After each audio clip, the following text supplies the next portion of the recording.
அரசு பள்ளி ஆசிரியர்கள் பணியில் தொடர தகுதி தேர்வு கட்டாயம் என உச்சநீதிமன்றம் அறிவித்த நிலையில் அந்த தகுதி தேர்வுக்கு விண்ணப்பிக்க இன்றே கடைசி நாள் என அறிவித்துள்ள நிலையில் விண்ணப்பிப்பதற்கான கால அவகாசத்தை ஒரு வாரம் நீட்டிக்க வேண்டும் என ஆசிரியர்கள் கோரிக்கை விடுத்துள்ளனர்.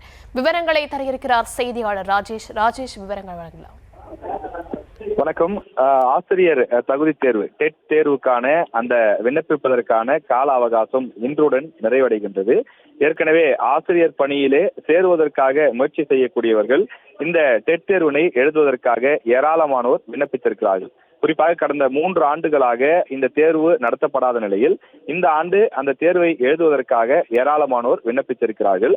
இதில் கூடுதலாக தற்போது பணியில் இருக்கக்கூடிய ஆசிரியர்களும் பணியில் தொடர்வதற்கும் அல்லது பணி உயர்வு பெறுவதற்கும் அவர்கள் இந்த டெட் தேர்வை எழுத வேண்டியது கட்டாயம் என உச்சநீதிமன்றம் அறிவித்துள்ளது.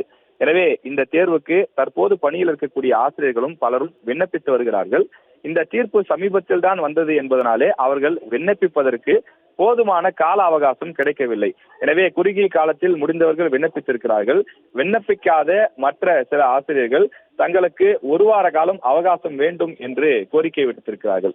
குறிப்பாக இந்த தேர்வுக்கு விண்ணப்பிப்பதற்கு பல்வேறு தகவல்கள், சான்றிதழ்கள் ஆகியவை தேவைப்படக்கூடிய காரணத்தால் அதனை கருத்தில் கொண்டு ஆசிரியர் தேர்வு வாரியம் தங்களுக்கு ஒரு வார காலம் நீட்டிப்பு வழங்கினால் நாங்களும் விண்ணப்பிப்போம் என்று அவர்கள் கேள்வி எழுப்புகிறார்கள். எனவே இந்த தேர்வு அடுத்த மாதம் 15, 16 ஆகிய தேதிகளிலே டெட் தேர்வு 1, டெட் தேர்வு 2 என இந்த 2 டெட் தேர்வுகள் நடத்த திட்டமிடப்பட்டிருக்கிறது. எனவே அந்த தேர்வுகளில் பங்கேற்று விண்ணப்பிப்பதற்கு வசதியாக கால நீட்டிப்பு வழங்க வேண்டும் என்று ஆசிரியர்கள் தரப்பில் கோரிக்கை விடுத்திருக்கிறார்கள். விவரங்களுக்கு நன்றி.